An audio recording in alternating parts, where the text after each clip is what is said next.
Et bien sûr, en parlant du repas de Pourim, on parle également du vin. Et c'est important de préciser que beaucoup de décideurs font la remarque qu'à Pourim, l'importance de boire du vin, c'est surtout au repas de Pourim.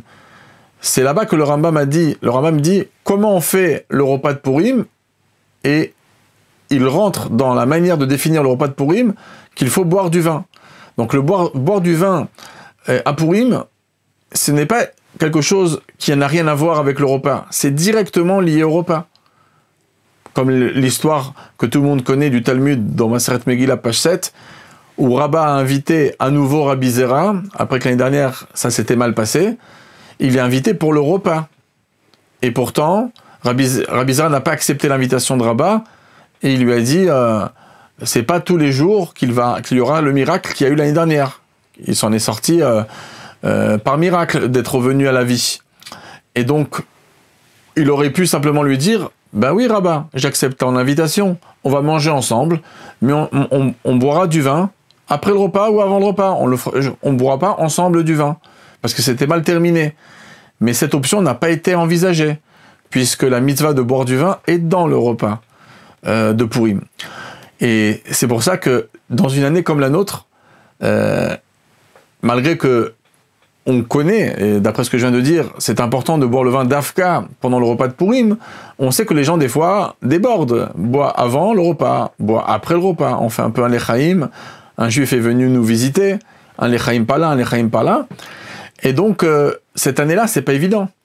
Puisque le vin, lorsqu'il est pris en trop grande quantité, il y a un peu, il y a beaucoup et il y a énormément.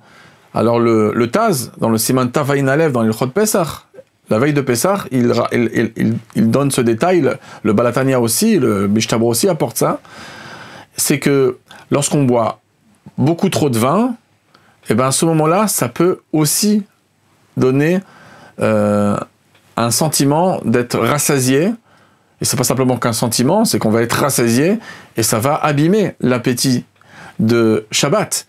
Et là, on pourra pas dire « Ah, mais non, je fais une mitzvah ». C'est pas évident, puisque la mitzvah du vin est essentiellement dans le repas de Pourim, et pas après. Alors c'est vrai qu'il y a quand même la Yeme Mishtev et Simcha, a priori la Simcha c'est toute la journée de Pourim, mais la vérité c'est que le vin, on ne pourra pas trop le justifier, de boire trop. Alors après, je fais une petite parenthèse, boire trop de vin, c'est vrai que le terme du Shulchan Aruch dans le Siman Taf Sadike c'est Ad Deloyada, boire sans limite, mais le Rama, quand même, il est plus modéré. Il nous dit attention, on boit peut-être un petit peu plus, maximum on se repose un petit peu pour accomplir la Deloyada, mais pas réellement qu'on va se saouler.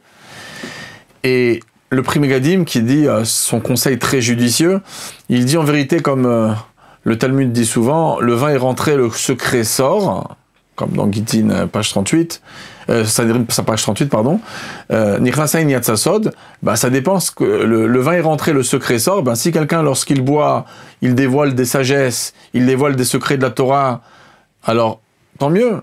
Mais si quelqu'un, il sait que lorsqu'il boit de trop, les secrets qui sortent valait mieux qu'ils soient cachés, ou qu'il devient insolent, qu'il devient Chazve Shalom, que ça va lui entraîner des comportements interdits par la Torah, ou bien même ça va le rendre inactif pour la suite de la journée où on doit faire des prières ou des choses pareilles, ça va le rendre malade, c'est évident qu'il ne doit pas boire. Donc c'est pour ça qu'aujourd'hui on déconseille fortement, et le rabbi de Lubavitch qui était très contre le débordement dans les boissons avait dit quelquefois que la limite qu'il avait parlé en général sur le mashké, c'était même pour Pourim.